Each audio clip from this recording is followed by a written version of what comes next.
You're live. Good evening and welcome. It's a regularly scheduled meeting of the Bangor City Council. Today is Monday, December 9th, 2024, and it is 7:30 p.m. We begin our meetings with the Pledge of Allegiance. I'd like to ask City Engineer Jefferson Davis to give the pledge. I've done this since like 4th grade. Pledge allegiance to the flag of the United States of America and to the republic for which it stands, one nation, under God, indivisible, with liberty and justice for all. Thank you. Good job. Pop quiz. You never know. Madam Chair, Yes. I would like to advise the public to remove their hats when we say the Pledge of I Allegiance. do apologize. Thank you. This is the portion of the meeting set aside for public comment for concerns that are related to city business. Public comment, whether in person or through Zoom, requires a person to state your name and whether you are a resident of Bangor. Obscene, threatening, or overly repetitive remarks will be interrupted and removed, as will disruption and disorderly behavior that interferes with the orderly conduct of the meeting. The council chair has the discretion over the time allowed for public comments. Tonight, we will have up to 60 minutes for public comment. Each person is allowed 3 minutes and no more. When your 3 minutes is up, you will hear a timer. Personnel complaints that are pertaining to any alleged misconduct of individual employees are handled through a different confidential process and will not be entertained by the council in public. Per Maine law, complaints of misconduct are generally entitled to confidentiality and handled in executive session. The public comment period is for city council members to listen. It is the council's general practice not to respond or debate with persons during the public comment period, although we may ask clarifying questions. If a comment requires additional action, it will either be taken up by a city council committee or followed up on by the appropriate city staff member. If you do not live in Bangor or own property in Bangor, please allow those who do to have the opportunity to speak first. If you'd like to offer comment on any item related to city business not appearing on the regular agenda, you may approach the podium. On Zoom, the public can be recognized to speak by utilizing the hand raise function or on the phone by pressing star 9.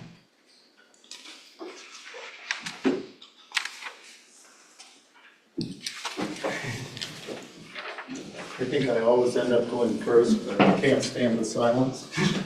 It's 2 pages each. Yes. Thank you.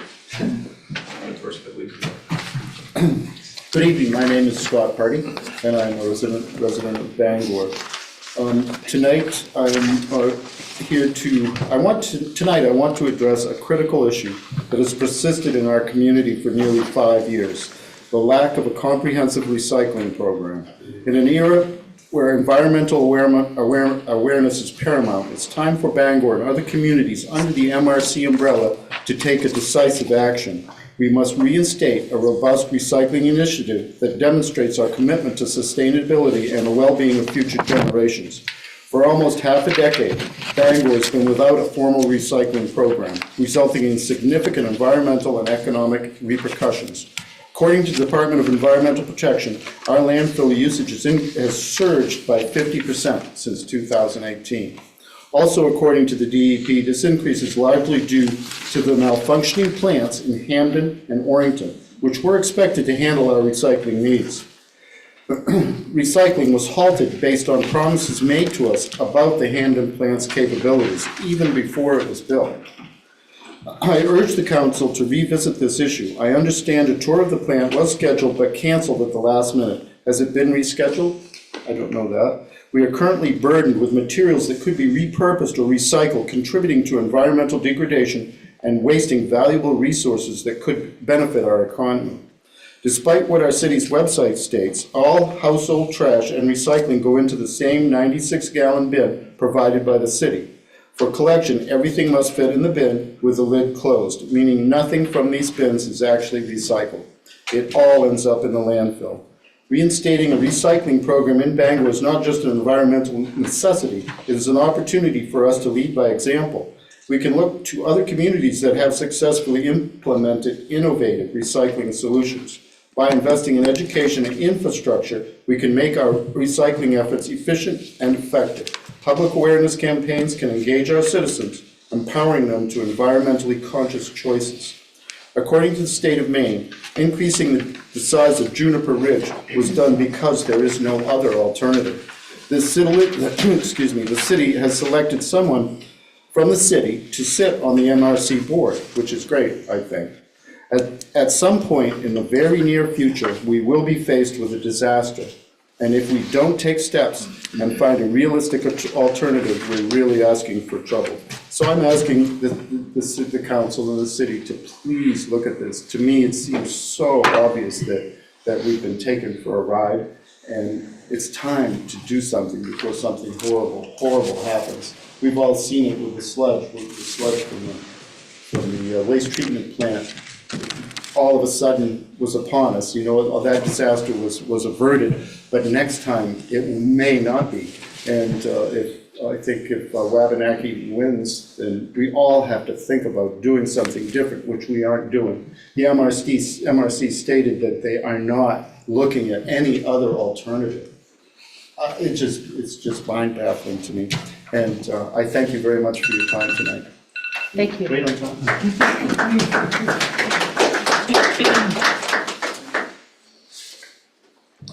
Is there anyone else who would like to speak? I didn't want to be the second one to speak if he was going to be the first, but I guess I'll have to go to kill the deafening silence also. My name is Brendan Davison. I live in Bangor, and I'm just here tonight to speak once again about the planned sweeps of the unhoused encampment. I was very joyed to hear that the sweep has been delayed, no longer to happen at the end of this year, but now is set to happen at the end of February, but this is not enough. The sweep needs to be canceled entirely. The plan to sweep out the camp is nothing more than the destruction of the community that has been growing and developing there. It is going to put people who have made the only home they can find in that camp out into an utterly precarious situation when they're already in the most precarious situation I can find.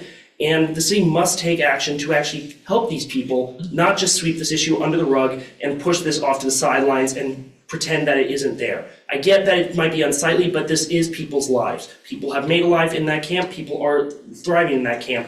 This is only going to get worse if we close it down. So stop the sweep once and for all. Cancel it completely. Thank you. Thank you.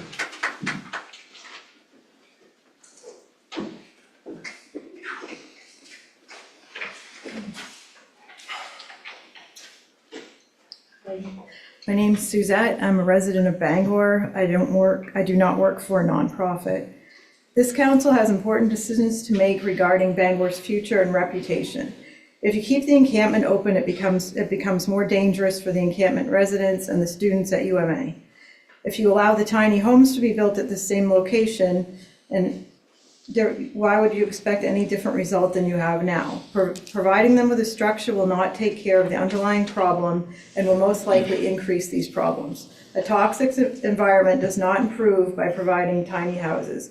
I've heard that Dignity First has been asking people at the encampment what type of home they would prefer. I'm curious as to whether they are taking names and numbers encouraging them to stay in the area rather than to find a suitable, healthier environment to live in, or possibly reconcile with family members if that would be appropriate. It has not been revealed in the newspaper or in any of these council meetings that Councillor Beck has a conflict of interest regarding housing in the encampment because his wife is the executive director of Dignity First. His wife was given first right of refusal to the city-owned land at Cleveland Avenue, where the homeless encampment is located. Dignity First is based on a tiny home model in Austin, Texas, a city of over 1 million residents, almost the whole number of residents in Maine. Bangor has 32,000. The village in Austin has a $25 million donation from the Dell computer family. Bangor is not Austin, Texas, nor do we want to be. Since Mr. Beck's family would financially benefit from a tiny home village at the site of the current encampment, I would hope that to avoid any conflict, he would recuse himself from any votes regarding housing or the encampment. Councillor Tremble said in the Bangor Daily News article that he would step down as council member if he was elected to Penobscot County Commissioner for District 1. Councillor Tremble said he is reconsidering staying on the council after consulting with unnamed lawyers.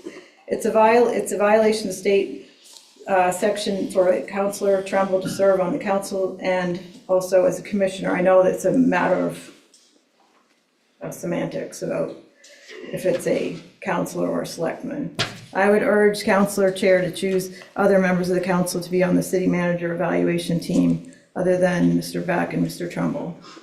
I would urge this council to think about the managed decline of this city that some former councillors have contributed through their decisions, such as expanding methadone clinics and increasing needle distribution and allowing the continuation of littering with no posted signs regarding state laws and fines for littering. This council can be the one that can turn things around. Do not allow another encampment to exist and to hold the nonprofit agencies accountable for providing real help that would work themselves out of jobs. The Maine People's Alliance, a nonprofit group, owns a lake house, $1.2 million. Your time's up. 24 acres. Thank you.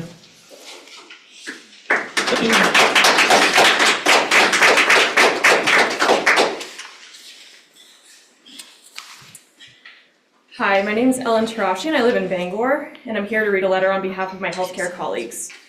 We, the undersigned, are writing in our personal capacity as members of this community. We applaud the council for considering the extension regarding the closure date of the encampment. As healthcare professionals, we strive to provide the best care we can for our patients. Research tells us, and we know from experience, that encampment closures routinely worsen health outcomes, including increasing overdose deaths and severe infections. In the case of Camp Hope, prematurely closing will also likely increase HIV infection rates, given the current HIV cluster identified among this population. While closing the encampment may lessen the need for city resources in some ways, it's likely to increase burdens in other areas, including emergency services and hospital emergency rooms. Though an encampment is never how we want people to exist, and the goal is housing for everyone, the encampment residents currently have regular access to healthcare through outreach medicine teams, outreach case management teams, and daily walk-in hours at the Hope House Clinic. The proximity of the camp to the clinic provides daily urgent access to services and increases the chance of engagement. Displacing the group without housing and proper case management will reduce or eliminate connections to the system, and care will be significantly disrupted. Our efforts at a real long-term solution to addressing the needs of this population will be set back months, if not years, as a result, and people's lives will be put at risk. Community providers have worked collaboratively and quickly together with the city to contain this cluster over the course of the past 11 months by providing testing and connection to treatment for those testing positive and willing to engage. This work has been critical to ensure the cluster does not become a more widespread outbreak. The cluster response to date has been supported by Maine CDC and DHHS and remains critical to containment.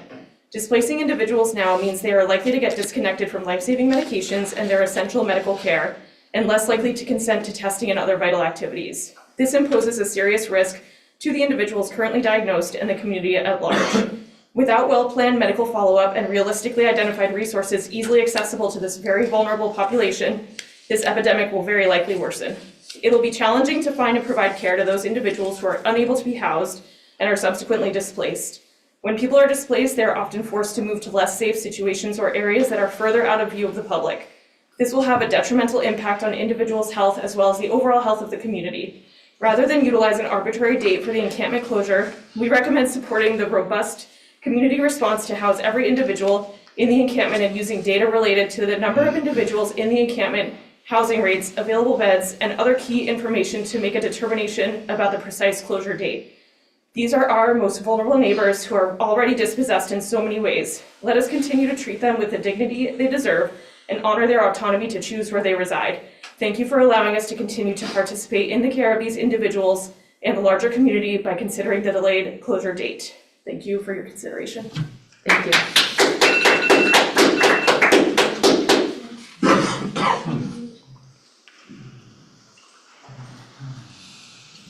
Good evening, my name is Michael Norton. I'm at 83 Elm Street, Apartment C, Bangor, Maine.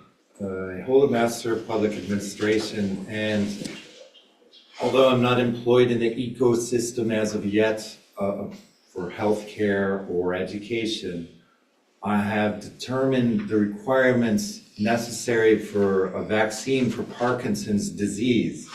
So I was talking to a student downtown this past week about it from UMaine, and I asked her to define vaccine. And she said, oh, it's so that bacterial, they put bacteria in it. And that's when I started thinking, oh, you know what? she's on to something. Parkinson's is not a disease, it's a virus. It's a magnetoelectric virus. And it might be the case that cancer is too, but anyway, we need to put the time and priority with the people who are doing the work on things like that, one of whom is me for many years. And I heard today for the first time, and I'm talking close to 10 years, to be discreet, but I was talking today to new health counselor Gunderman. And I asked her, I started telling her about that, and she said, oh yeah, I heard that somewhere. I don't work for the press. So I want to know how I haven't heard that there's anything in the works. I know Senate of the US is on the way to looking at a bill from the House about the cure for Parkinson's or organizing for it. But people just can't run off and say, oh yeah, I heard that because they're in professional positions like she is. And I asked her, do you remember the source? She said no. So I don't know if she's just saying that to feel more confident in her 90-day period or whatever, but I would suggest with regard to the homeless shelter or the homeless camp, maybe you can ask the United Way, who's putting up 2.3 million or something, or asking council tonight for that money to go to them, because they are a press organization. Thank you. Thank you.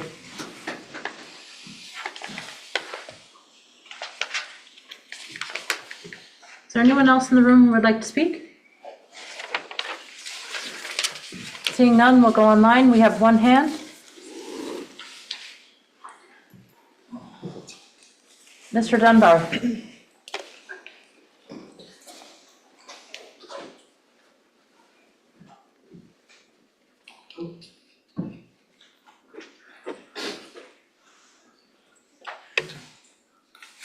Sorry, Mr. Dunbar, we can't hear you.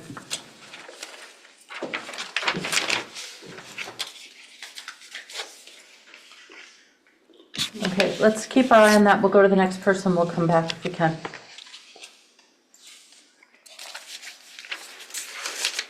Ben.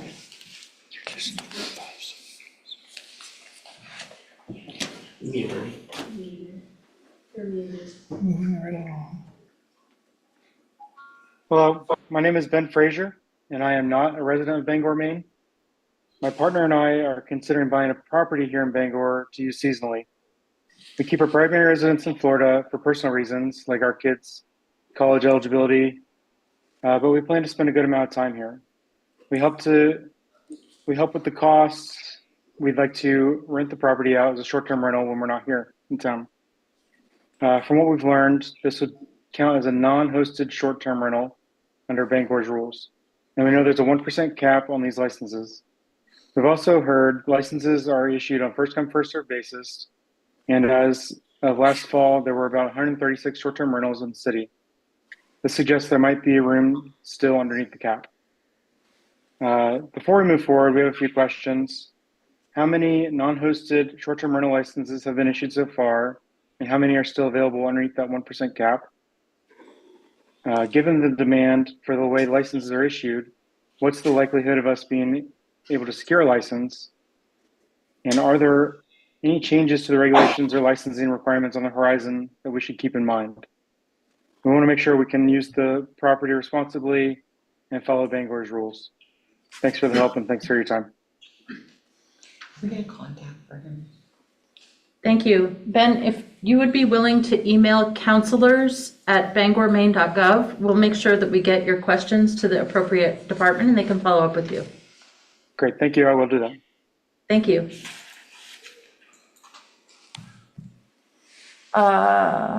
Emily Barney.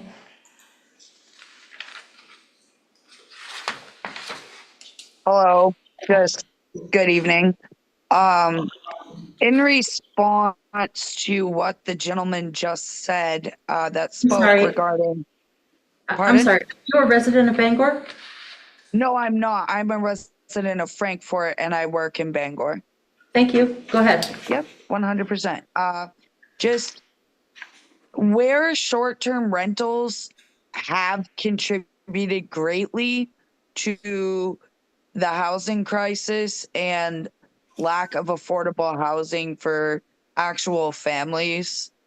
I think that is an interesting question. Does the city of Bangor plan to do anything outside of the cap to kind of work on that or negate that? Because as somebody who has lived and worked here my entire life, in some ways it's very discouraging to hear about people from away coming up just to buy property to not really live there and to use it for profit, while we clearly have a lot of people that are struggling to find long-term housing. Just wanted to ask about that. Thank you for your time. Thank you. Doug Dunbar. Can you hear me now? Yes, we can. Okay, sorry about that. I just wanted to read an email that was sent to all of you last Thursday, I think it was, on the anniversary of the death of 3 individuals in Bangor. And let me just pull this up. December 5th should never pass without remembering Andrew Allen, Dylan Smith, and Tim Tuttle. They died in a terrible fire 3 years ago that day, December 5th, 2021, after being forced from an encampment in Bangor. Sadly, their deaths and a significant expansion in homelessness failed to generate a sense of urgency or meaningful action on the part of local and regional governments. At the time, the city of Bangor and Penobscot County were in the process of receiving $50 million from the American Rescue Plan Act. Those funds were specifically intended to address crises like homelessness made worse by the COVID pandemic.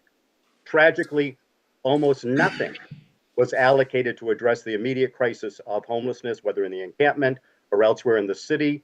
And as you all know, throughout Greater Bangor, there are hundreds of individuals, hundreds who are unhoused.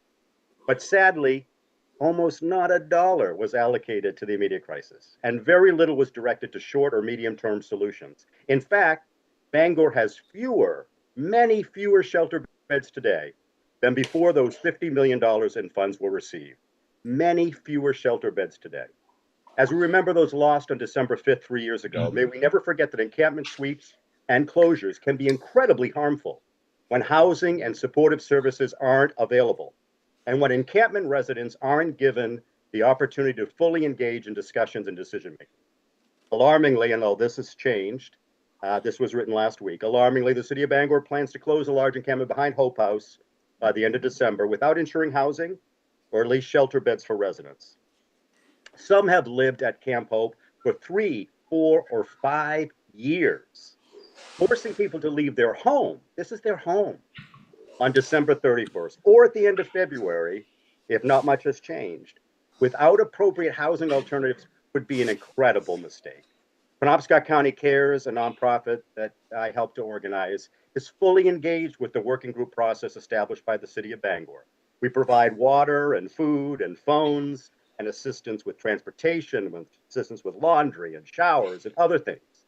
But at the same time, Penobscot County Cares will continue to speak out against the forced closure of Camp Hope if housing or shelter beds are not available. 3 years ago, the chair of the council at that time, Rick Fournier, told us all to be patient.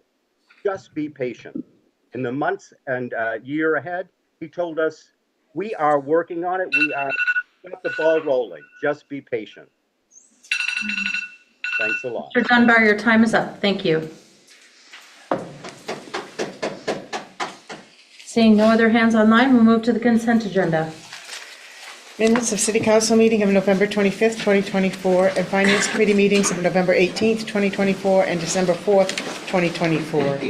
Liquor license renewals, application for liquor license renewal, malt wine spirits of Timber Kitchen LLC, doing business as Timber Kitchen and Bar, 22 Bass Park Boulevard. Application for liquor license renewal, malt wine spirits of Bangor Courtyard Marriott, doing business as Bangor Courtyard Marriott, 236 Sylvan Road. 25-018 order appointing constables for the year 2025. 25-019 order authorizing contract award to Daigle Electric Construction Corp., MDOT WIN number 26354.00, Griffin Road, Kenduskeag Avenue, Signal Improvements Project, in the amount of $338,338. 25-020. I'm sorry, could we pause for a moment? Walking them out.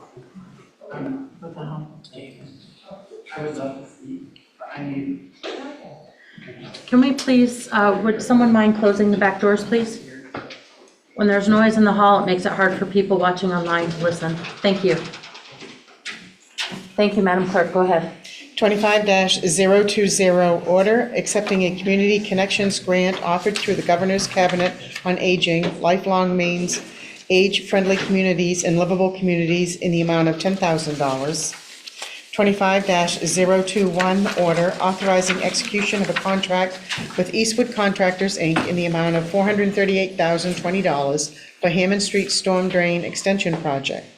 25-022, order rescinding Council Order 24-072 to award state and local fiscal recovery funds to Wellspring in the amount of $221,540. Thank you, Madam Clerk. Move the consent agenda. Second. We have a motion, we have a second. Any discussion? Seeing none, consent agenda has passage. Madam Chair, I'd like to make a motion to move item 25-025 to new business. Second. So we have a motion and a second to move item 25-025 from referrals and committee and first reading to new business. And we have a second. Is there any questions or discussion? Seeing no doubt, we'll move to the end of the regular agenda. Referrals to committee and first reading. 25-023, ordinance amending Chapter 217 polystyrene, Section 217-4 exemptions by adding an exemption for delays and unreasonable difficulty, first reading. 25-024, resolve accepting and appropriating a $350,000 Maine State Housing Authority long-term solutions to assisting people experiencing homelessness grant, first reading. I move these items as referred. Second. Thank you. We have a motion and we have a second to refer these items. Seeing no discussion, the items are referred. Unfinished business. 25-014, ordinance amending Chapter 165 Land Development Code District Map to rezone a property located at 34 Birch Street from Urban Residence 1 District URD 1 to Urban Residence 2 District URD 2. Councilor Hawes. Thank you, Madam Clerk. This ordinance would amend the Land Development Code District Map to rezone the property map Lot 055-097 located at 34 Birch Street from Urban Residence 1 District URD 1 to Urban Residence 2 District URD 2. The total area requested to be changed is approximately 0.14 acres. The applicant and owner of record is Fish Holdings LLC. This area is within the growth boundary shown in the 2022 comprehensive plan, and the future land use map in the plan shows this property in the urban neighborhood area, which consists of medium to high density residential neighborhoods surrounding the downtown and encompassing most of the city's historic residential areas. The Planning Division finds this proposed change to be in alignment with the comprehensive plan. This item was reviewed and unanimously recommended for approval at the Planning Board meeting of December 3, 2024. I would move. Chair, could I have the floor for a second? Yes. Does there need to be a conflict issue Is before there a conflict any kind for of Council discussion or motion?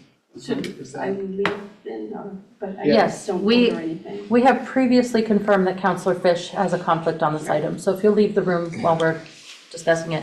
Thank you. Well, I believe I have a conflict. with You it. believe you have a conflict as well? Yes, I own Where's- the abutting property to that. You own the abutting property? Has there been a It has to be vote? voted on. I think it has to be voted There on. should be a vote if there hasn't been already. Not Okay. on mine. Do we need to do a roll call vote on that? Okay. Yes. So this vote will be as to whether or not Councillor Trumbull, who is the owner of the abutting property, has a conflict of interest. Madam Clerk, will you call the vote? Councillor Beck? Yes. Councillor Dean? Yes. Councillor Fournier? You're in a butter? I'm just voting no. Yes. Councillor Hawes? Yes. Councillor Mallard? Yes. Councillor Pelletier? Yes. 5 yes, 1 no. Thank you. We do still, however, have a quorum, so we should be able to vote on this item. I'm just doing the math. Need more fingers. Okay, very good. So I believe we have, do we have a motion on this item? Not yet. Not yet. I'll accept a motion. I move ordinance 25014 for passage.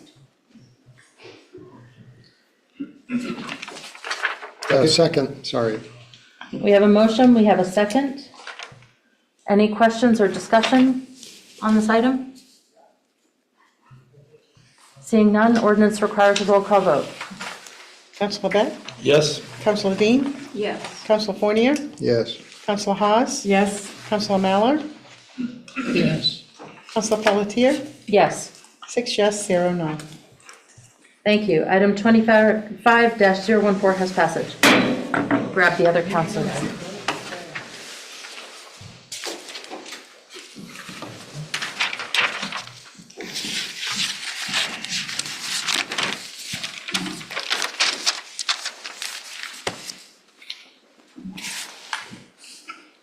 Thank you. Next item. 25-015 ordinance amending Chapter 165 Land Development Code District to rezone a property located at 74 Allen Street from Urban Residence 1 District, URD 1, to Urban Residence 2 District, URD 2. Councillor Dean. Thank you, Madam Clerk. This ordinance would amend the Land Development Code District map to rezone the property at map lot 013-024 located at 74 Allen Street from Urban Residence 1 District, URD 1, to Urban Residence 2 District, URD 2. The total area requested to be changed is approximately 0.13 acres. The applicant and owner of record is Zanza Realty LLC. This area is within the growth boundaries shown in the 2022 comprehensive plan, and the future land use map in the plan shows this property in the urban neighborhood area, which consists of medium to high density residential neighborhoods surrounding the downtown and encompassing most of the city's historic residential areas. The Planning Division finds this proposed change to be in alignment with the comprehensive plan. This item was reviewed and recommended for approval by vote of 5-1 at the Planning Board meeting of December 3, 2024. I move passage of Council Ordinance 25-015. Second. Thank you. Councillor Dean, we have a motion, we have a second. Questions or discussion on this item? I just have one. Yes, Councillor Mallard. I just have one question, and it's on any proposed rezoning. I think the question was asked when this came up for discussion, if the parties involved had searched for an occupancy permit. And it seems like we're negligent in the code office because we don't seem to have many occupancy permits. So we don't know how long this has been grandfathered. And I'm getting a little disturbed to find that someone buys a 4-unit, which is grandfathered as a 3, and assume that there was no occupancy permit for the 4th unit, but we granted to them. Just a comment. Thank you. Any other discussion on this item? Ordinance, roll call vote, please. Councillor Beck? Yes. Councillor Dean? Yes. Councillor Fish? Yes. Councillor Fournier? Yes. Councillor Hawes? Yes. Councillor Mallard? No. Councillor Trumbull? Yes. Councillor Pelletier? Yes. 7 yes, 1 no. Thank you. Ordinance 25-015 has passage. Next item, please. 25-016 resolve, accepting and appropriating $2,127,000 in passenger facility charges through the Federal Aviation Administration to provide funding for design, purchase, and installation of a passenger boarding bridge at Gate 11 at Bangor International Airport. Councilor Tremblay. Thank you, Madam Clerk. Madam Chair, I would move for passage of Resolve 25-016. Second. This will accept and appropriate $2,127,000 in PFC charges to provide funding for design, purchase, and installation of a passenger boarding bridge at Gate 11 at VIA, as well as a passenger facility charge application assistance cost. The city was notified by the FAA that the airport's PFC application was approved for collection to provide funding for this project. A PFC is a fee paid by passengers that is used to make improvements to the airport's infrastructure that benefits the passengers. The fee is $4.50 per passenger and hasn't changed for a number of years, and is collected by the airlines when a ticket is purchased. The fee is then remitted to the airport to be used for FAA-approved projects. This project consists of planning, data collection, design, inspection, testing, project management, all labor, materials, equipment, and services, and incidentals in connection with furnishing and installing a passenger boarding bridge at Gate 11. This was reviewed and recommended for approval at the Finance Committee meeting on November 18th, 2024. Thank you, Councilor Trumbull. We have a motion and a second on this item. Questions or discussion? Seeing none, 25-016 has passage. Next item, please. 25-025, resolve accepting and appropriating $467,327 from the Maine Department of Transportation for the purpose of conducting commercial driver's license training and purchase of 2 vehicles. First reading, Councilor Dean. Thank you, Madam Clerk. This resolve will accept and appropriate discretionary funding from the Maine Department of Transportation in the amount of $322,327 for commercial license CDL training and CDL instructor training, and $145,000 to purchase a hybrid or electric ADA paratransit van and maintenance truck for the Community Connector for a total of $467,327. There is no local match for the total amount, and the total amount must be expended by June 2025. The funding will support workforce development as recruitment of fully licensed CDL drivers is challenging, with limited opportunities in the greater Bangor area to acquire a license. This training will also create opportunity for additional instructors to teach CDL training classes in our area. Providing in-house training requires significant resources, and in the past has required a Community Connector staff to provide the training. This opportunity will help alleviate that burden, both with staff resources and financially. The city will advertise these opportunities with the goal of increasing our driver numbers that we hope will allow us to return to full service as quickly as possible. The 2 vehicles will help us better meet the ADA paratransit services by providing a spare so that maintenance can be more easily scheduled for the other vehicles. The maintenance vehicle will help staff better maintain and meet the maintenance needs of multiple sites, including the transit center. Both vehicles will be either hybrid or electric, and therefore in line with Penobscot Climate Action Plan and the state's goals. In order to meet the timeline to schedule the training, staff recommendation is to waive second reading. I move that the council waive the requirement of reading on 2 separate days of Council Resolve 25-025. Second. Thank you. We have a motion and a second to waive the requirement for the second reading. Is there any discussion? Seeing none, the motion is passage. Do we need a vote? Need the You gotta move your for the motion, resolve. move the resolve. I move passage of Council Resolve 25-025. Second. Thank you. We have a motion and we have a second to approve the resolve. Questions or discussion on this item? Seeing none, the item has passage. Next item, please. 25-026, order amending the liquor license processing policy. Councilor Mallor. Thank you, Madam Clerk. This order will amend the liquor license processing policy of the City of Bangor.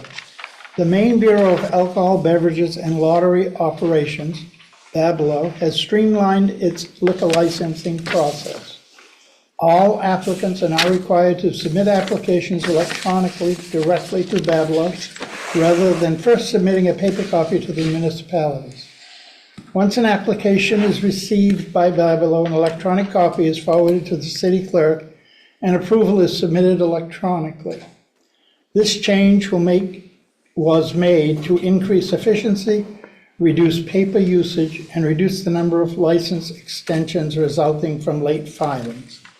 If approved, this order will amend the city's liquor license processing policy to reflect current state procedures and will authorize the city clerk to submit approval electronically on behalf of the city council once all necessary departmental approvals have been received.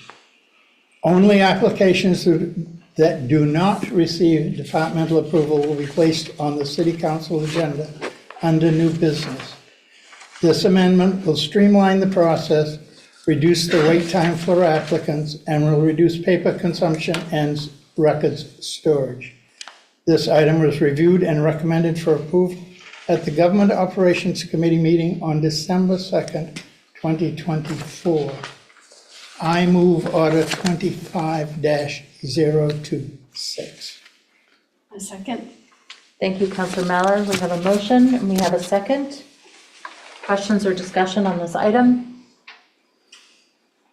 Seeing no objection, 25-026 has passed.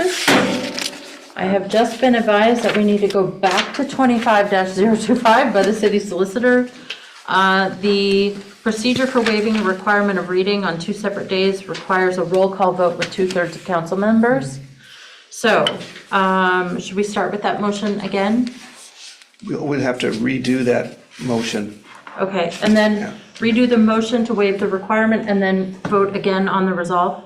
I think so, yes. Okay, great. Let's start with I would take a motion to waive the requirement of reading on 2 separate days, Council Resolve 25-025. So moved. Second. Thank you. We have a motion and we have a second. Roll call vote. Councilor Beck? Yes. Councilor Dean? Yes. Councilor Fish? Yes. Councilor Fournier? Yes. Councilor Haas? Yes. Councilor Mallor? Yes. Councilor Trumbull? Yes. Councilor Pelletier? Yes. 8 yes, 0 no. Thank you. The requirement for the second reading has been waived. And now we need to move passage of 25-025. I move passage of Council Resolve 25-025. Second. Thank you. We have a motion. We have a second. Because we read it earlier, do we need to read the? I don't think we need to read the summary again. Very good. And Should it's a we do- resolve, so we do not need a roll call vote. Is there any additional discussion or concerns on this item? Seeing none, it has passage again. All right. Moving on to the next item, please. I believe that's 25-027. 25-027, order amending the naming of city-owned properties policy. Councilor Beck? Thank you, Madam Clerk. This order will amend and adopt an updated naming of city-owned property policy. In December 2015, Council Order 16-047 adopted a policy regulating the naming of city-owned properties to establish a purpose, authority, criteria, and process to be used. The proposed amended policy includes the following changes. Number one, acknowledgement that we are located on the traditional territory of the Wabanaki. Number two, adds language in the criteria section for honoring or representing traditionally underrepresented communities and minorities that have made contributions benefiting Bangor. Number three, adds a provision that a council-appointed committee or committees may make recommendations to the city council for consideration. And number four, allows for a referral to the Advisory Committee on Racial Equity, Inclusion, and Human Rights, specifically who may conduct outreach as well as invite public comment and feedback as part of the process. And number five, adds a provision to allow for the review of a place or monument previously designated. The proposed amended naming of city-owned property policy is attached. It was reviewed and recommended for approval by the Advisory Committee on Racial Equity, Inclusion, and Human Rights. And it was reviewed and recommended for approval by the Government Operations meeting of December 2nd, 2024. I move passage of Order 25027. Second? Thank you, Councilor Beck. We have a motion. We have a second. Questions or discussion on this item? I have a question. Yes. And I know it's a minor detail, but we say traditional territory of the Wabanaki. Isn't that the Wabanaki Confederation that we should be saying? There is no Wabanaki tribe.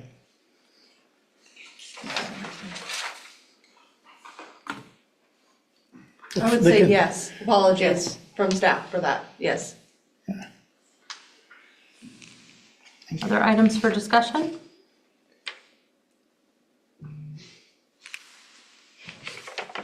All right, seeing no doubt, item 25-027 has passage. As amended. It's in the policy that way. Okay. Correctly. It's just separate. 25-028, order accepting City Director of Engineering's report and ordering discontinuance of Davis Court, any portion of First Street Extension. Councilor Fish. Thank you, Madam Clerk. This order will accept the Director of Engineering's report and discontinue Davis Court and a portion of the First Street Extension right-of-way that is located on the east side of Davis Court as depicted in attached Exhibit A. On October 28, 2024, Council Order 24-345 directed the City Director of Engineering to begin the process of discontinuing Davis Court and a portion of the First Street Extension as they are no longer necessary to serve the public as a right-of-way. The public hearing was properly noticed and held on November 13, 2024 at 9 a.m., and there were no attendees. The only abutting property owner is Bangor Young Men's Christian Association, Bangor Region YMCA, because the Bangor Y owns the abutting property along the discontinued portion and is served by the order public of right-of-way at this location. There will be no damages paid to abutters. No public easement is to be retained upon the discontinued portion, and said discontinued portions are to become part of the corresponding abutting lots. The City Director of Engineering's report on the discontinuance is attached to this order as Exhibit B and is proposed to be accepted by this order. This item was reviewed and recommended at the Infrastructure Committee meeting on November 18, 2024. I move for passage order 25-028. Second. Thank you, Councilor Fish. It should be noted that Councilor Fournier has left the room because he has previously disclosed conflict on this item. So we have a motion and we have a second on the table for item 25-028. Any questions or discussion on this item? Seeing none, item has passage. Next item, please.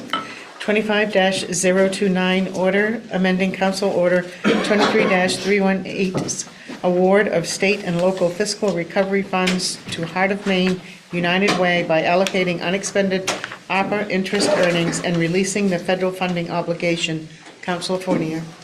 Thank you, Madam Clerk. This order will amend Council Order 23-318 adopted on October 11th, 2023 that authorized the award of $400,000 in state and local fiscal recovery funds, ARPA funds, from the City of Bangor to Heart of Maine United Way to fund certain investments associated with the creation of the community, a non-project hub.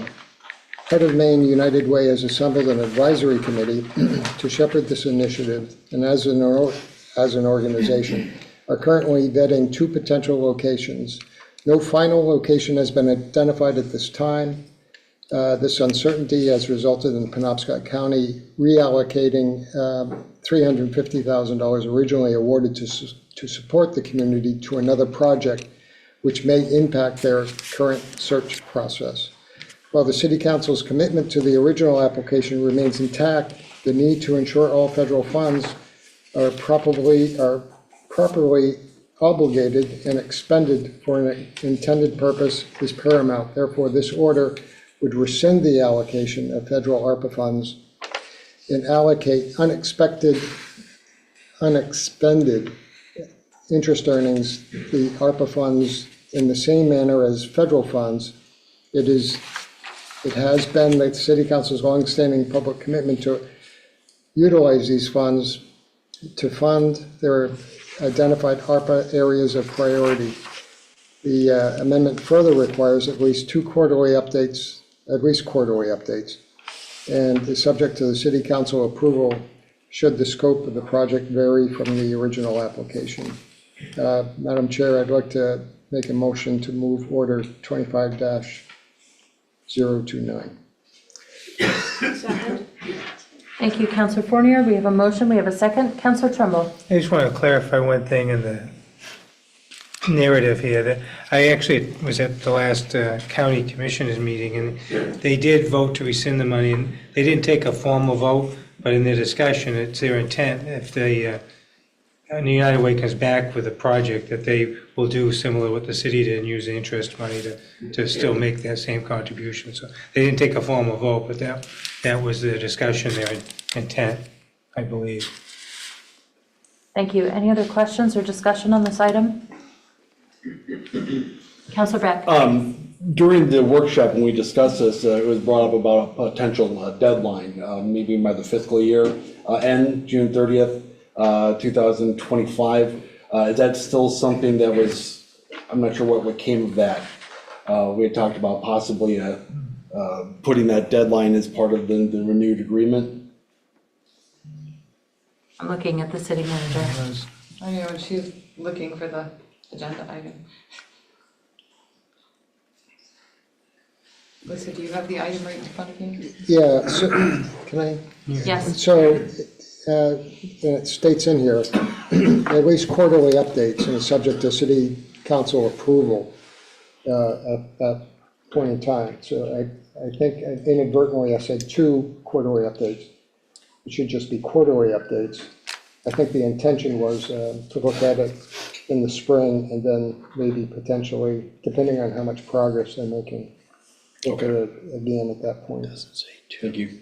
Councillor Dean. I believe the discussion of the end of the fiscal year was regarding the Together Place property and not this particular agenda item. Okay.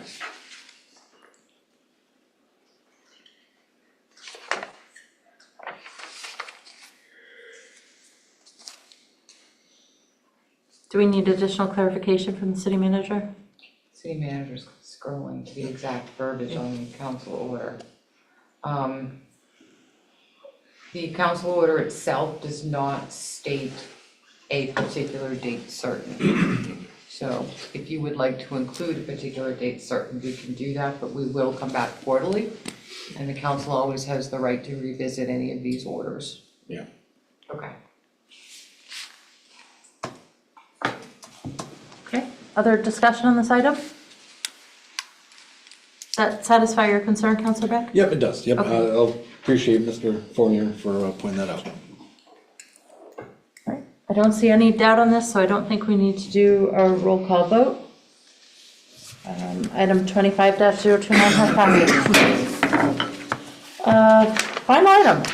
25-030, order amending Council Order 23-299's award of state and local fiscal recovery funds to Friends of Together Places by allocating unexpended ARPA interest earnings and releasing the federal funding obligation. Councilor Hawes.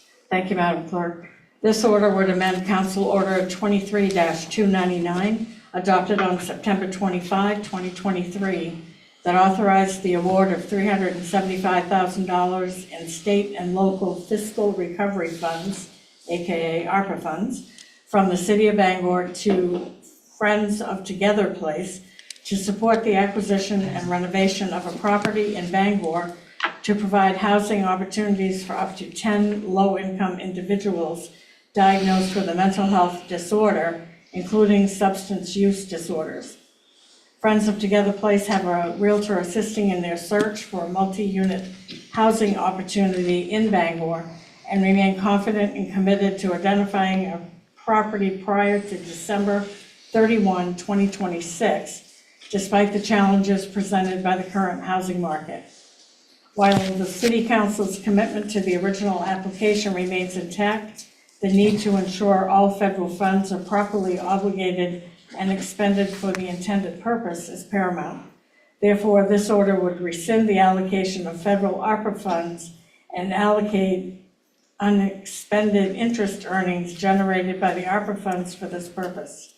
While the city is not required to expend interest earnings from the ARPA funds in the same manner as the federal funds, it has been the City Council's longstanding public commitment to utilize the earnings to fund their identified ARPA areas of priority.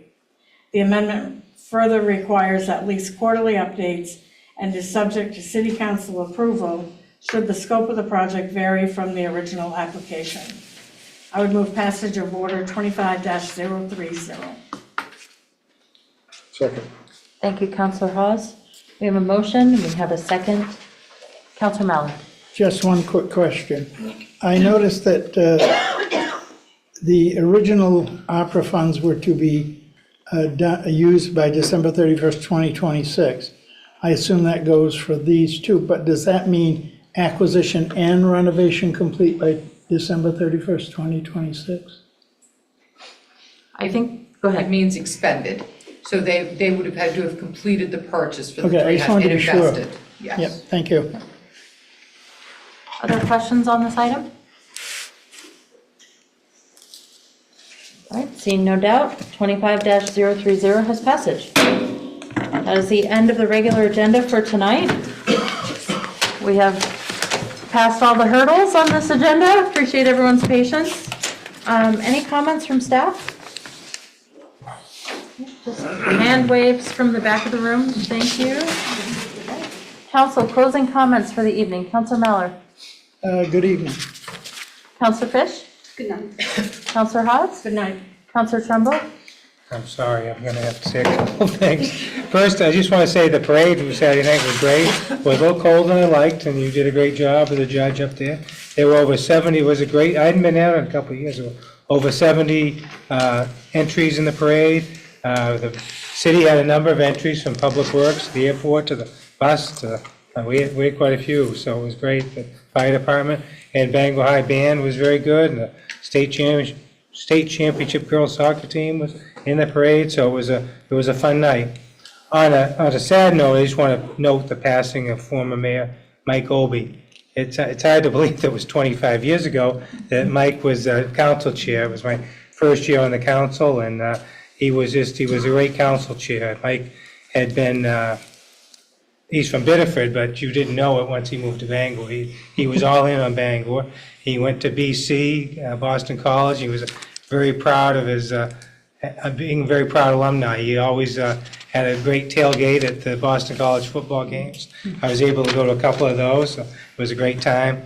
But Mike worked for Senators Muskie and Mitchell, and he was always involved in economic development. He was, I think it was under Governor McKernan. He was head of the Maine Department of Economic and Community Development, and then he was regional director for the Federal Economic Development Administration for New England.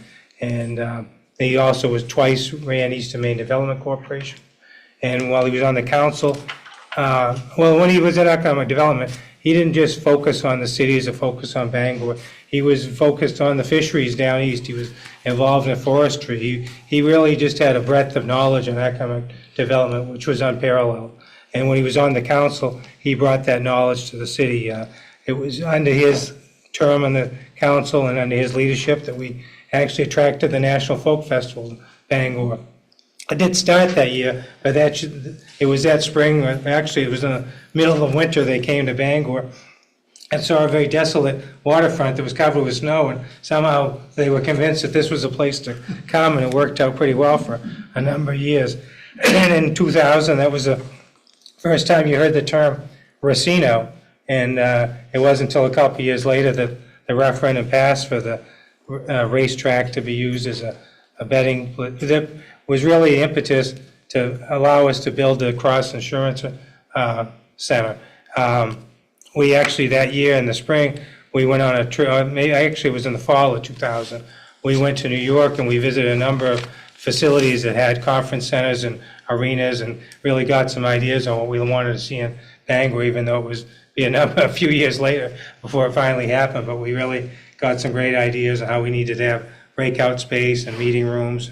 And so it worked out in the end, and Mike was able to see it come to fruition. So my condolences to his family. Thank you. Thank you. Councilor Fournier? Thank you. just would like to echo what Councilor Trumbull had to say about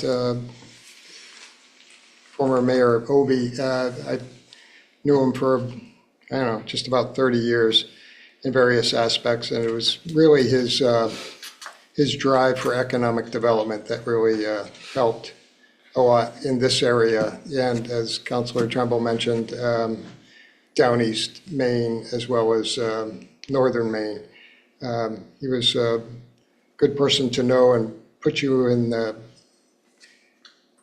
meetings to get to know the people who made the decisions to get things done. So he was a bit of a force, so that was good. I'd also want to congratulate Councilors Mallor and Beck for their first orders. Congratulations. Thank you and good night. Thank you. Councillor Dean. Good night, Bangor. Councillor Beck? Just want to say the Festival of Lights was just wonderful this weekend. But I wanted to give a big shout out to the staff. They changed the route this year, and having walked in the parade, it really was a success. I mean, the route was great, just well-run, efficient, just a wonderful job to the city of Bangor and, in changing that around and making it work. Good night. Thank you. Would like to echo that.